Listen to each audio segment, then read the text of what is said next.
প্রথম পাতে কী দিয়ে ভাত দেওয়া হবে এই নিয়ে প্রতিটা বাড়িতেই ঝামেলা হয়ে থাকে। আজ আমি কি করেছি দেখো। প্রথমে কড়াইতে তেল, পাঁচফোড়ন, হিং আর টমেটো কুচি আর একটু কাঁচা লঙ্কা দিয়ে দিলাম। দিয়ে এরপরে নাড়তে থাকলাম। এরপরে দিয়ে দিলাম এর মধ্যে একটু সর্ষে গুঁড়ো ভিজিয়ে রেখেছি, সেই সর্ষে গুঁড়োটা দিয়ে দিলাম সামান্য। তারপরে নুন, হলুদ, মিষ্টি দিয়ে বেশ করে কষিয়ে নেওয়ার পরে এতে ভাপিয়ে রাখা বাঁধাকপি, মূলো, শিম আর আলু সেগুলোকে দিয়ে বেশ করে নাড়াচাড়া করে নিলাম। এরপরে দিয়ে দিচ্ছি ভাজা বেগুন, আর তার সঙ্গে যেটা দেব সেটা হলো তোমার ভাজা বড়ি।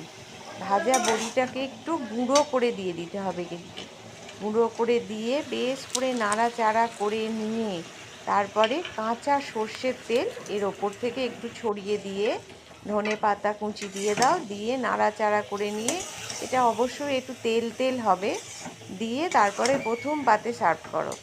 এটা করলে অনেকটা দেখবে শাক চচ্চড়ির মতো, নিয়ে এটা প্রথম পাতে দেওয়া যেতেই পারে।